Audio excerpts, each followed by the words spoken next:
코린 여러분 안녕하세요. 코비의 팁입니다. 오늘도 무서운 이야기 한 가지를 준비했는데요. 그럼 바로 시작하도록 하겠습니다.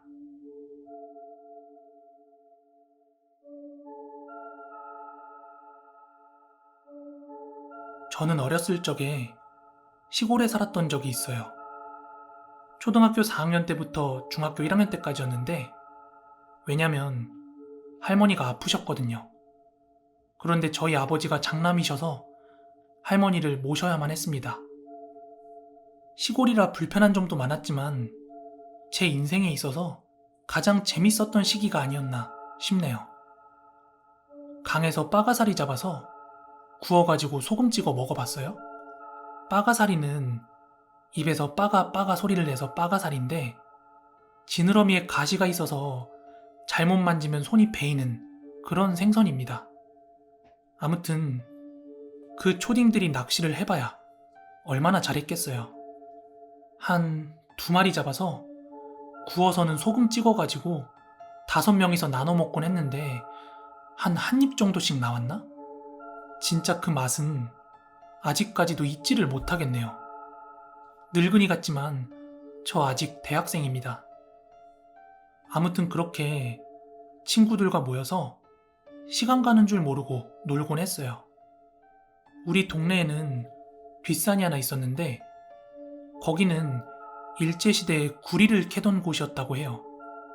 그래서 그냥 이렇게 올려다만 봐도 폐광산의 흉측한 구멍이 다 보일 정도였죠.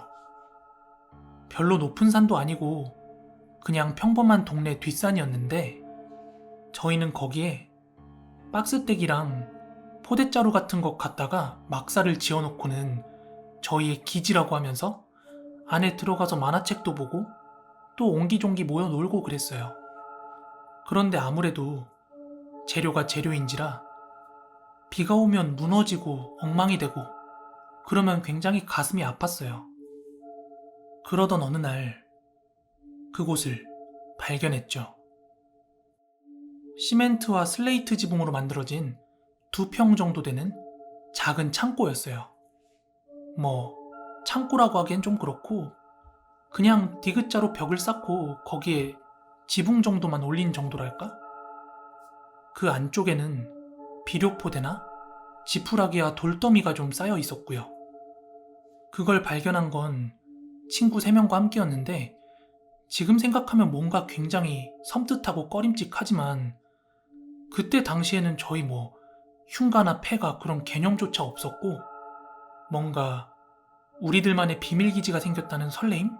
그런 게 있어서 그냥 마냥 좋았어요. 그 좁은 곳에 돗자리 깔고 옹기종기 모여 앉아 있으면 그게 뭐가 그리 재밌었던지 참. 그러던 어느 여름날이었습니다. 그날은 호랑이비라고 해가 떴는데 그 해 사이의 구름으로 비가 내리는 그런 이상한 날씨였어요. 친구 집에서 게임을 하다가 비도 그치고 몸도 찌뿌둥하다 보니까 그 비밀 기지가 생각난 거예요. 그래서 저희는 비 그친 그 찝찝한 날씨에 옷 다 버려가면서 등산을 시작했습니다. 지금이라면 돈 주고 시켜도 절대 안 했을 텐데 그땐 왜 그랬는지 참. 그렇게 기지에 올라가다가 전 갑자기 소변이 마려워서 친구들이 먼저 올라가고 전 조금 뒤처져서 따라가다가 다 도착할 때쯤에 친구 한 명이 "야!" 하면서 크게 소리를 지르는 거예요. 이번엔 또 무슨 장난이지?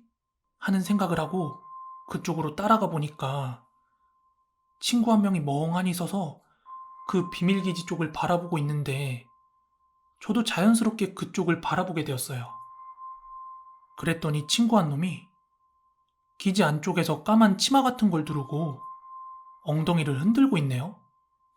왜 만화 짱구에 나오는 훌라훌라 춤 그런 것처럼 마치 까만 치마가 하와이 나뭇잎 의상처럼 살랑살랑 흔들리는데, 저는 그게 너무나 우스꽝스러워서 뭐하냐고 소리를 치면서 쫓아갔어요.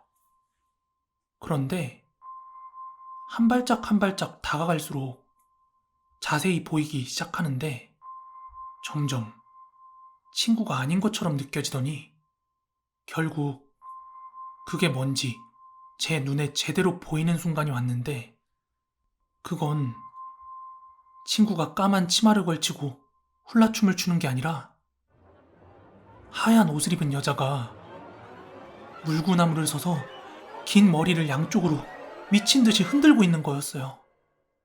거꾸로 물구나무를 서서 머리카락이 미친 듯이 양옆으로 흔들리면서 그니까 까만 치마가 아니었던 거예요. 저는 온몸에 소름이 돋고 닭살이 돋아서 자빠지고 구르고 어떻게 뒤로 갔는지 멍하니 서 있던 친구한테 달려갔죠. 친구는 울고 있었는데 저보다 시력이 좋아서 멀리서 먼저 봤을 뿐이지 심지어 얘는 바지에 오줌까지 쌌더라고요. 저는 얘를 껴안고 구르다시피 산을 내려왔습니다. 내려오던 도중에 보이지 않던 친구 한 명이 자빠져 기절해 있는 걸 보고 저는 얘가 죽은 줄 알고 펑펑 울었어요. 알고 보니 얘도 그걸 보고 도망치다 발목이 삐끗해서 굴렀는데 더 도망을 갈 수가 없으니까 극심한 공포감에 기절을 한 거예요. 다른 한 놈은 그걸 보고 야! 하고 소리를 치곤 그대로 굳어버렸던 거예요. 그날 이후로 저희는 그쪽 산은 근처도 안 가게 되었습니다. 졸린 거 참고 이불 뒤집어 쓰고 보던 토요미스테리 극장도 도저히 무서워서 못 봤고 며칠 동안은 화장실도 못 가서 요강을 이용하기까지 했습니다. 아직까지도 그 친구들과는 그때 이야기 입에 잘 안 올립니다. 그 얘기만큼은 암묵적으로 금기가 되었죠. 오랜 시간이 지났지만 아직도 저에게 남은 그 기억은 생각만 해도 소름이 돋을 정도니까요. 옛날에는 어린아이들이나 처녀가 요절했는데 제대로 무덤에 매장할 형편이 안 되거나 하면 도깨비 무덤이라고 작은 돌무덤에 매장하곤 했다고 해요. 지금 생각해보면 그 폐창고라고 생각했던 비밀기지가 그 도깨비 무덤이 아닐까 하는 생각이 듭니다. 무덤 훼손을 막으려고 시멘트랑 지붕으로나마 막아준 거라는 생각이 들어요. 그럼 그때 본 여자는 귀신이었겠죠? 우리가 뭣도 모르고 그렇게 무덤에서 놀았는데도 불구하고 별 해코지가 없었던 거 보면 그렇게 나쁜 사람은 아니었을 거다 라고 생각은 들지만 가끔씩 악몽이라도 꿀 때마다 옛날 생각이 떠오르면 무서워서 잠을 못 이루곤 합니다. 네, 오늘 준비한 무서운 이야기는 여기까지고요. 재밌게 들으셨다면 좋아요, 구독하기 한 번씩만 부탁드리겠습니다. 그럼 저는 내일 더 무서운 이야기로 찾아오도록 하겠습니다. 끝까지 시청해주셔서 감사합니다.